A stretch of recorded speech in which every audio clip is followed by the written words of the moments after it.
A complete failure of a rogue nation who happens to be a nuclear power and unfortunate neighbor of us will be an asset to us or failure or a liability to us. Sorry. It is a reality to us, not a.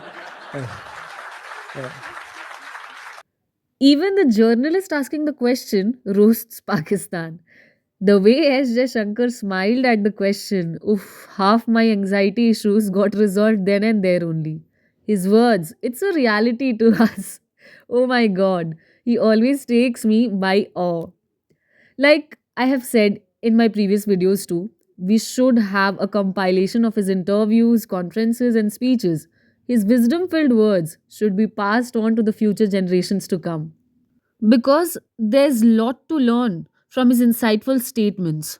One can develop a comprehensive understanding of world, geopolitics, Indian history, the present stance of India all at the same time. And the most important thing, one can learn the way of carrying oneself. Have you ever noticed the way he listens to the questions? His facial expressions are so sharp and suave at the same time. The best thing follows after this, the manner in which he replies.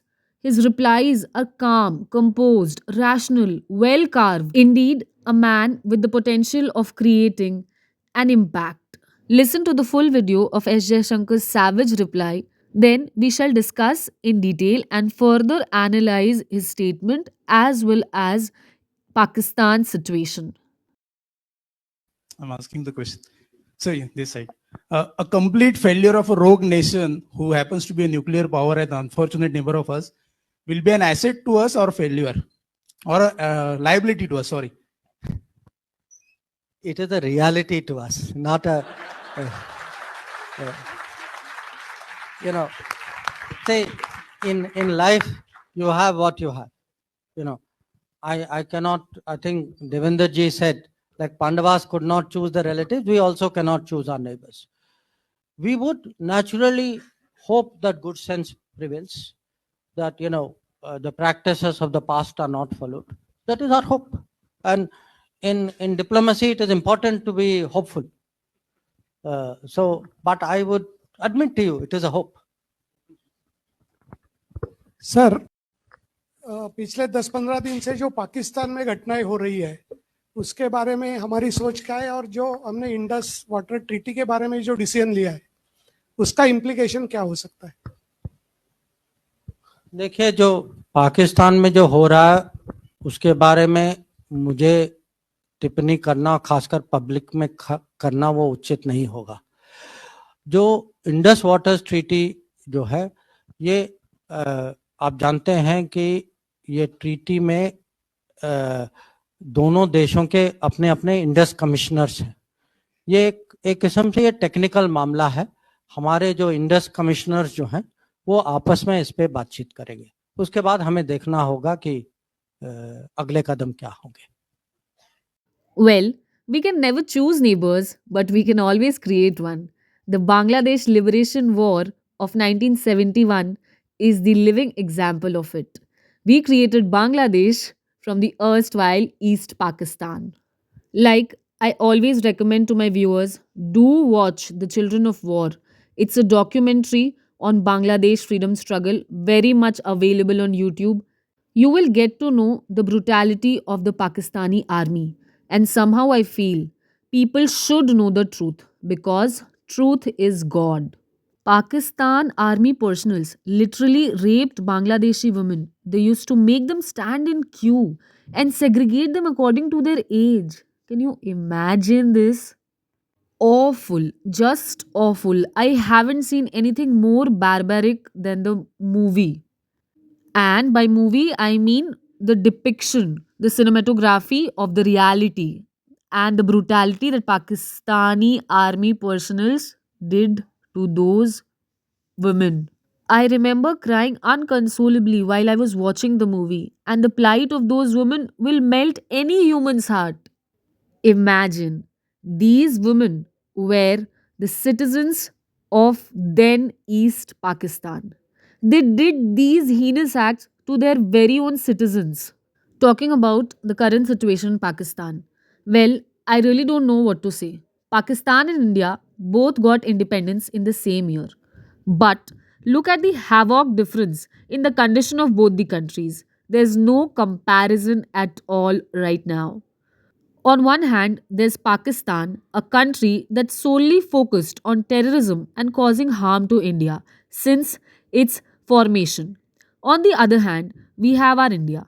We focused on growth, development, infrastructure, science and technology, and the most important thing, welfare of our own people.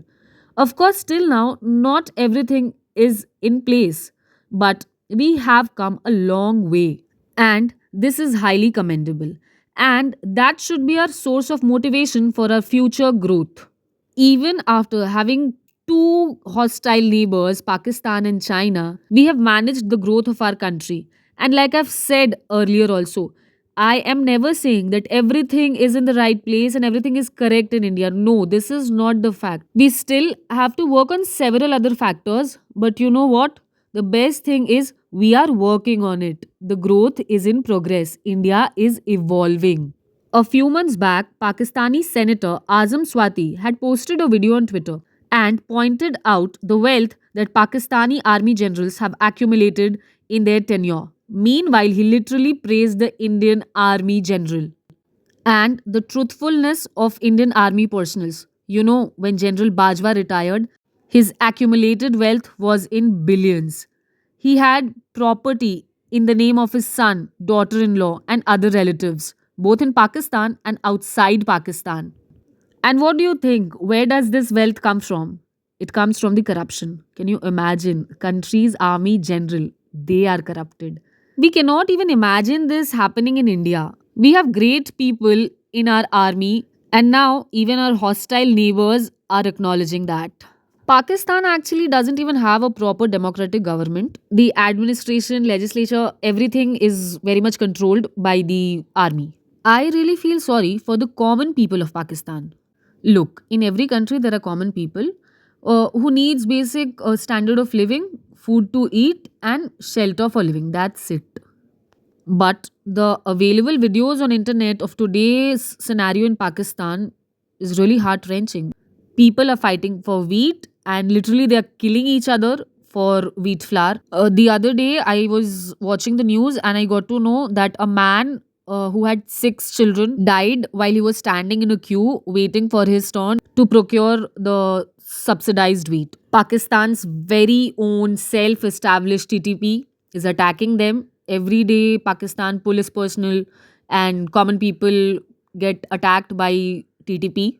People get injured or even sometimes end up getting killed because of these attacks. I really don't know what will happen next and which power can save the country.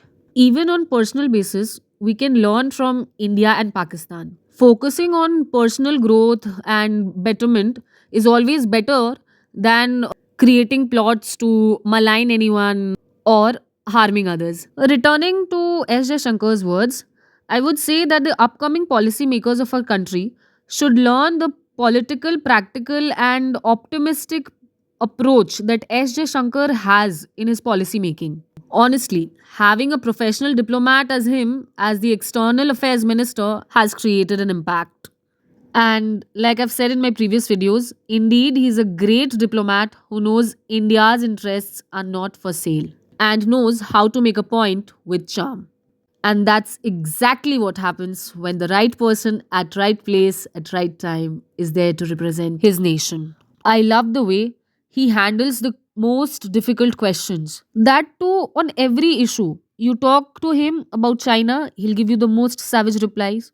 The way he slams Western hypocrites is itself symbolic of his in depth knowledge and experience that he had in his professional career of 45 years. Thankfully, we have Dr. S. J. Shankar's leadership. And I hope that now we will focus on giving portfolios to officers in their respective fields of expertise. Well, this was it from my end. I created this video because I wanted to speak about things which are not very much talked about, like the documentary that I've talked about, and and I even wanted people to understand that having S. J. Shankar ji as our foreign minister is a blessing in itself. Please drop in your comments. I would like to know your viewpoints. I'll be waiting for your replies in the comment section. And if you like the video, consider liking it too and sharing it with your friends. Consider subscribing the channel. Goodbye. Jai Hind.